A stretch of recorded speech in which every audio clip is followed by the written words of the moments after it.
Batman Part 2 ini bakal jauh lebih gelap dari yang kamu kira. Karena ternyata film pertama sudah menaruh 5 clue besar tentang kemana arah cerita berikutnya. Ending film pertama tuh ternyata bukan cuma penutup. Sebenarnya itu adalah tanda kalau Gotham masuk fase paling berbahaya. Tanpa pemerintah, tanpa kepercayaan publik, dan tanpa harapan. Dan kondisi seperti ini selalu melahirkan villain baru. Banyak penonton gak sadar kalau nama Hush muncul jelas di layar Riddler. Bukan cuma tulisan random. Ini petunjuk langsung ke Thomas Elliot, teman masa kecil Bruce Wayne yang punya dendam pribadi terhadap keluarga Wayne. Kalau Hush muncul, Batman Part 2 akan berubah dari cerita kriminal menjadi perang identitas. Karena Hush bukan cuma musuh fisik, dia spesialis manipulasi. Dan ingat, Gotham di film ini benar-benar hancur. Ketika sebuah kota jatuh, yang muncul bukan hanya kriminal baru, tapi juga orang-orang yang patah, yang akhirnya mengambil jalan ekstrim.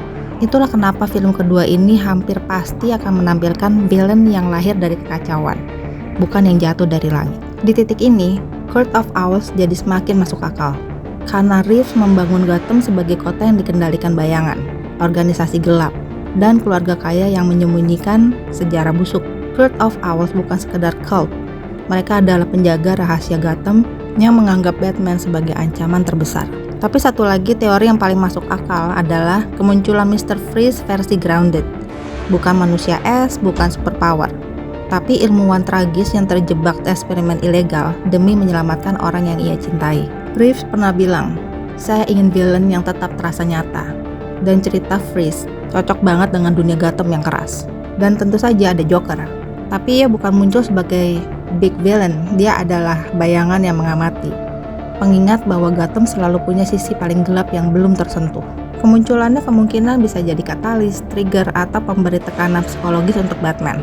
Karena inti film kedua ini bukan tentang siapa musuhnya, tapi seberapa jauh Bruce Wayne siap melangkah untuk menyelamatkan kota yang sudah hancur total.